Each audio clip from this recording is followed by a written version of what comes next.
Hey guys, welcome back to my channel and welcome back to प्राहिर।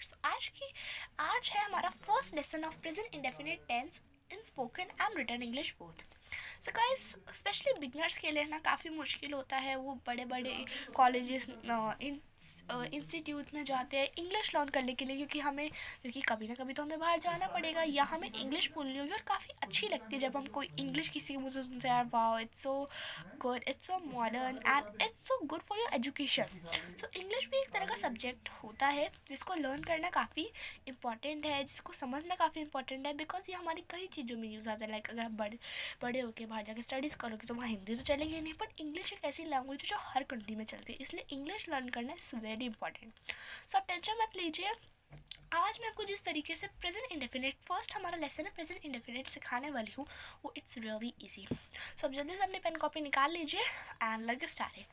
So present indefinite tense को लिखने और बोलने के लिए 3 रूल्स होते हैं, और ये तीनों रूल्स बोलने में भी यूज़ होते हैं, लिखने में भी यूज़ होते हैं, एंड तीनों ही बहुत इंपॉर्टेंट। आप अपनी कॉपी में लिख लीजिए। The first rule is subject plus first form of the verb plus object.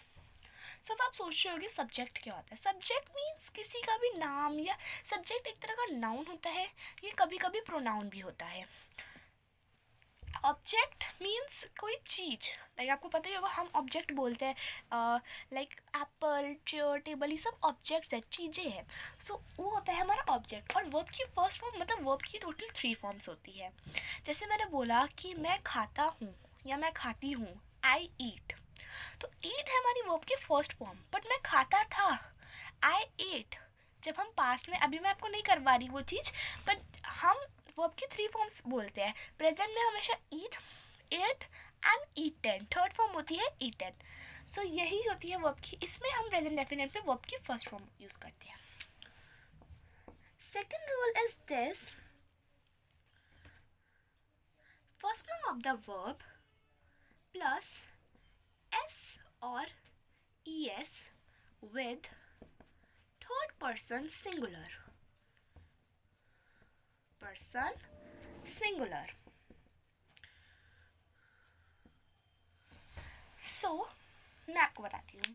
First form of the verb तो मैंने आपको समझा ही दिया, मतलब वर्ब की फर्स्ट फॉर्म के साथ और एस और es फिर थर्ड पर्सन सिंगुलर। देखिए, वर्ब के 3 पर्सन्स होते हैं, मी, यू एंड अदर्स। सो हम कभी बोलते हैं, अगर सपोज मैं हूँ, मैं तो सिंगल हूँ, यस मी तो सिंगल हूँ, बट आप हमेशा ध्यान रखिए कि अगर मुझे पता है कि मैं और यू सिंगल होते हैं, बट यू एंड आई के साथ हमेशा कभी भी एस और ई एस नहीं लगता है, बिकॉज हम हमेशा आई और यू को हम प्लूरल मानते हैं। आप कंफ्यूज मत होना, बस इन दोनों को ही हम प्लूरल मानते हैं, चाहे ये एक होते हैं, बट आप एकदम भी कंफ्यूज मत होइए। जब भी आपको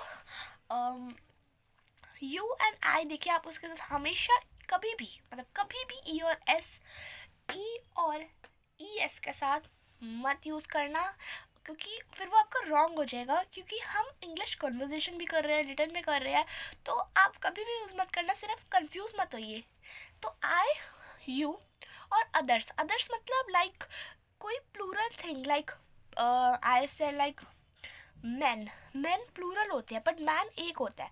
लाइक मैन हम लगाते नहीं है,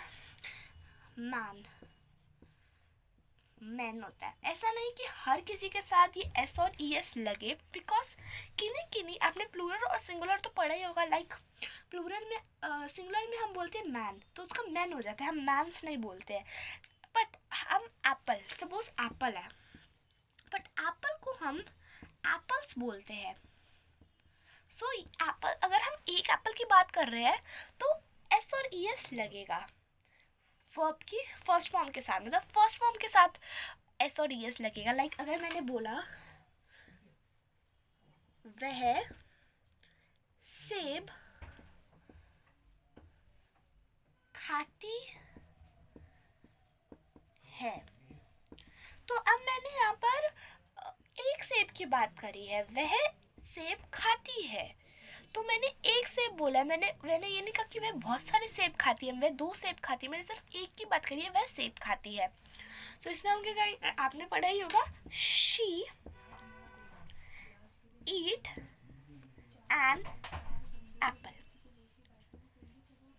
अभी जो मैंने सेंटेंस लिखा है दिस इज रॉन्ग बिकॉज मैंने, और अब हमेशा ध्यान रखना है कि आपको वॉवल के आगे हमेशा एन लगाना है, और अगर यहाँ पर वॉवल नहीं होता तो अगर मतलब इधर बी होता या बैट होता तो हम इधर ए लगाते। अगर सिंगुलर होता, सिंगुलर अगर दो की बात होती तो हम यहाँ पर मतलब एन और एक दोनों नहीं लगाते हैं, बिकॉज कभी भी ज़्यादा चीज़ों के साथ ए और एन का मतलब होता है एक, तो हम नहीं लगाते हैं। सेकेंड थिंग, इसमें गलत ये है कि मैंने लिखा शी, मैंने लिखा वह सेब खाती है, तो और मैंने यहाँ नीचे लिख रही हूँ मैं she eat an apple, so ये एकदम रॉन्ग है। She eats an Apple.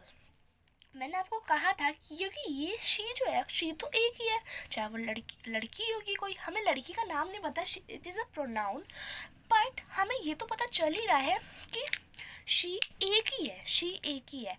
अगर होता दे वी तो फिर हमें पता फिर चल जाता कि वो बहुत सारे हैं, प्लूरल्स है वो, सो हमें उसके साथ एस और एस नहीं लगाना होता। पर थर्ड पर्सन मतलब थर्ड पर्सन सिंगुलर, आप मैंने लिखा भी हुआ है सिंगुलर मतलब एक, तो शी ईट्स एन एप्पल होगा हमारा करेक्ट।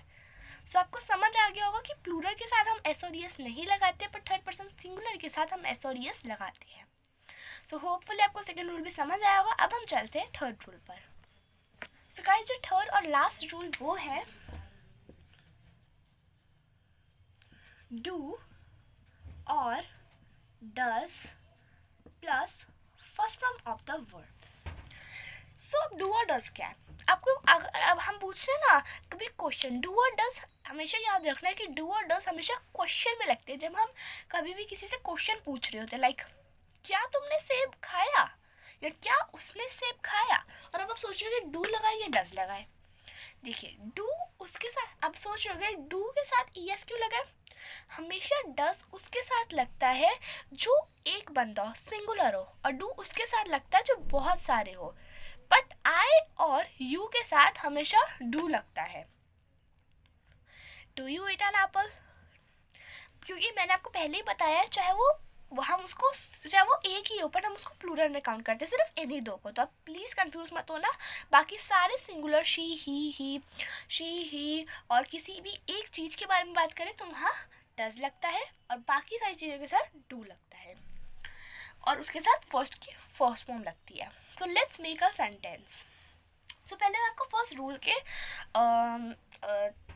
रूल के सेंटेंस देती हूँ। ओके, सो फर्स्ट सेंटेंस है फर्स्ट रूल का, वह पत्र मैं पत्र लिखती हूँ, मैं पत्र लिखती हूँ। लिखती हूँ की इंग्लिश होती है टू राइट, टू राइट। सो अब मैंने बोला मैं पत्र लिखती हूँ, तो मैं की इंग्लिश क्या होगी, आई। अब हम ऑब्जेक्ट को हमेशा लास्ट में रखते हैं, पहले हम वर्ब की फर्स्ट फॉर्म लगाएंगे। तो लिखती हूँ, मैंने आपको जैसे बताया, आप कभी भी कंफ्यूज मत होगे, आई राइट, आई अगर हम लिखेंगे आई लेटर राइट तो ये तो बिल्कुल गलत हो जाएगा, है ना, क्योंकि हमेशा सब्जेक्ट के बाद वर्ब की फर्स्ट फॉर्म आती है। तो वर्ब क्या है हमारा, लिखती हूँ। सो अब मैंने बोला फर्स्ट फॉर्म आती है, तो फर्स्ट फॉर्म क्या होता है, तो मैं आपको पूरी फॉर्म्स लिख देती हूँ, write, wrote, and then third form होती है हमारी रिटन। सो आप ये देख सकते हैं, राइट, रॉट, रिटन। राइट होती है हमारी फर्स्ट फॉर्म, रॉट होती है हमारी सेकेंड फॉर्म, और रिटन होती है हमारी थर्ड फॉर्म। सो अभी मैंने क्या बताया, इसमें कौन सी लगेगी, right, you are exactly right, yes. तो इसमें हम लगाएंगे राइट, बिकॉज हमें first form of the verb लगानी है। सो आई राइट, और मैंने आपको कहा कि ई और एस नहीं लगेगा बिकॉज आई चाहे एक है बट वो प्लूरल है, मैंने आपको पहले बताया था। आई राइट ए लेटर।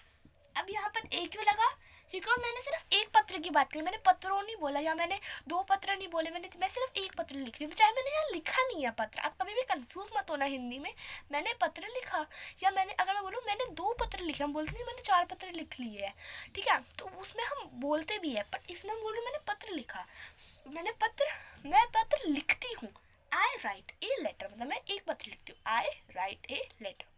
तो चलो मैं आपको सेकंड रूल से एक सेंटेंस देती हूँ। वह पत्र लिखता है, वह पत्र लिखता है, वह पत्र लिखता है। अगर आपको समझ नहीं आ रहा होगा तो मैं आपको बोल देती हूँ, आप अपनी सारी नोटबुक में लिख लेना कि आपको याद रहे।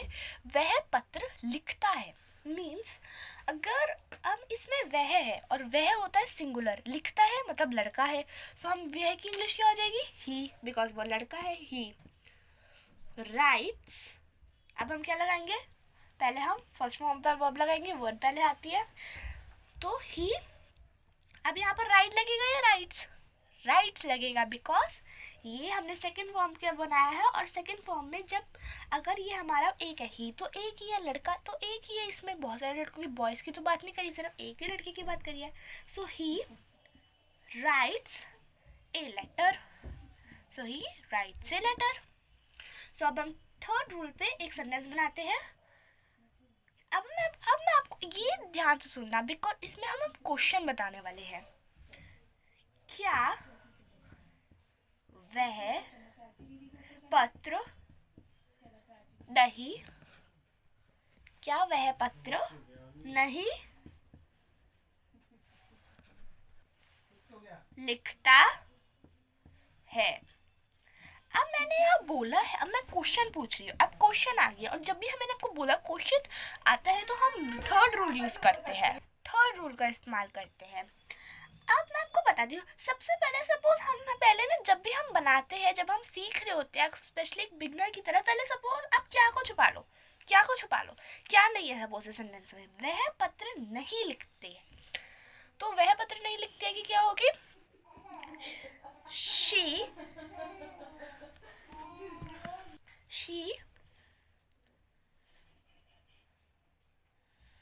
she do। जब भी हम नेगेटिव सेंटेंस बनाते हैं, ये हमारा नेगेटिव सेंटेंस है, आपने देखा होगा मैंने नहीं लगाया, तो अब आप सोच रहे कि यहाँ पर डू क्यों लगाए, तो जब भी हम नेगेटिव, आप ये लिख लो, we never make negative sentence without helping verb. Helping verb क्या है यहाँ पर, डू। डू और डज हमारी हेल्पिंग वर्ब है। हेल्पिंग मतलब जैसे उसको हेल्प करती है सेंटेंस को कंप्लीट होने में। हम कभी भी she not write a letter नहीं, राइट्स अ लेटर नहीं लिखेंगे। शी, अब आपको शी के साथ डू लगाएंगे, डज लगाएंगे, डज लगाएंगे बिकॉज मैंने कहा कि ईएस लगाएंगे डू के साथ, बिकॉज शी हमारी सिंगुलर है, तो शी डज, ईएस लगाया, शी डज। अब हम डज के बाद हम नॉट लगाएंगे, बिकॉज कभी भी आप सेंटेंस बनाओ, कभी भी कोई भी क्वेश्चन या नेगेटिव सेंटेंस बनाओ, तो उसमें आप मतलब नॉट या कोई नहीं वाला सेंटेंस ना आप बिना हेल्पिंग वर्ब, अगर उसमें अभी आगे मैं आपको पढ़ाऊंगी, उसमें मैं एक अलग सी वीडियो भी बनाऊंगी कि हम कैसे, जब हमारे सारे टेंसेस कंप्लीट हो जाएंगे तो उसमें मैं एक वीडियो बनाऊंगी। सो अभी मैं आप इतना समझ लीजिए कि जो भी हेल्पिंग और भी हेल्पिंग वर्ब्स होती है, बट प्रेजेंट इंडेफिनिट टेंस में डू और डज हमारी हेल्पिंग वर्ब्स होती है। तो हम पहले इसी से सीखेंगे। शी, सो डज नॉट, हम कभी भी नॉट नहीं लगाएंगे, हम हमेशा हेल्पिंग वर्ब का यूज़ करके लगाएंगे। सो शी डज नॉट राइट। अब आप सोचोगे अब हमने राइट के साथ ईएस क्यों लगाया, जब भी हम सेंटेंस में एक बार ईएस लगा देते हैं तो हम दोबारा ईएस, ये होती है हमारी हेल्पिंग वर्ब, और राइट होती है हमारी मेन वर्ब। मेन वर्ब मतलब जिसका काम मेन है और वो हेल्प करने के लिए सिर्फ, तो आप ऐसे समझ लीजिए। तो हम अगर आप ऐसे भी लिख सकते हो, she do not writes a letter भी लिख सकते हो, बट अगर मैं बताऊं तो आप she does not write a letter लिखिए, वैसे वो भी करेक्ट होगा क्योंकि हमने ईएस लगाना है, चाहे आप उसमें लगाओ उसमें, बट दोनों में आप नहीं लगाओगे। She does not write a letter, so she does not write a letter. अब हमने क्या को ले लिया, ठीक है, अब हमें बोला क्या वह पत्र नहीं लिखती है। सो अब हम जो भी, अब कुछ मत बोलो, सिर्फ और सिर्फ आप जो फर्स्ट हेल्पिंग वर्ब, हमारी फर्स्ट हेल्पिंग वर्ब क्या है, डज, सब्जेक्ट के पास तो डज ही हमारी हेल्पिंग वर्ब है, तो डज को उठा के आप बाहर रख दो, शी के भी आगे, सबसे आगे रख दो डज को। सो डज शी, यहाँ से हटा दो डज, तो हमारा सेंटेंस बन जाएगा does she not write a letter. बस आपको फर्स्ट हेल्पिंग वर्ब उठा के बाहर रख देनी है, और जब आप ये करते रहोगे तो आपको करने की जरूरत भी नहीं पड़ेगी और आप खुद ही बोलना शुरू कर दोगे. So that's all. और तो यही थे हमारे कुछ सेंटेंसेस. बाकी आप इसकी प्रैक्टिस करिए और आपका होमवर्क ये है कि आपको 5 सेंटेंसेस बनाने हैं. मैं आपको बताती हूँ वो क्या करना है. पहला सेंटेंस आपको बनाना है, मैं चाय नहीं लेती हूँ. मैं चाय नहीं लेती हूँ. चाय की इंग्लिश होती है टी और लेती हूँ की इंग्लिश होती है टेक. तो आपको बनाना है मैं चाय नहीं लेती हूँ. Take tea. To take tea की चाय लेती हूँ की इंग्लिश होती है टू टेक टी. आप लिख लीजिए टू टेक टी. मैं चाय नहीं लेती हूँ. अब आपको वो इंग्लिश में बनाना है. सेकेंड सेंटेंस है, क्या वह पत्र नहीं लिखता है. क्या वह पत्र नहीं लिखता है. थर्ड सेंटेंस है, मैं सेब रोज खाती हूँ. मैं सेब रोज खाती हूँ. खाती हूँ की इंग्लिश होती है टू ईट एंड रोज की इंग्लिश होती है एवरी डे या डेली भी आप लिख सकते हैं. मैं सेब रोज खाती हूँ. एंड लास्ट सेंटेंस है, क्या वह रोज नहाता है. क्या वह रोज नहाता है. सो नहाते की इंग्लिश होती है टू टेक अ बाथ. हमें ए मत भूलना गाइस, जब भी हम बाथ लेते हैं तो हम ए लगाते हैं to take a bath. So hope you guys enjoy this video and आपने अच्छे से लर्न करा और होमवर्क करना बिल्कुल मत भूलना. और अभी हम जल्दी से ये लेसन यहीं पे एंड करते हैं और अगले लेसन में आपको मिलूंगी प्रेजेंट कंटिन्यूअस पे. तो अपना होमवर्क करना. होमवर्क से आपकी इंग्लिश और इम्प्रूव होगी एंड थोड़ी सी बोलने की भी कोशिश करना. So thank you for watching. Bye bye.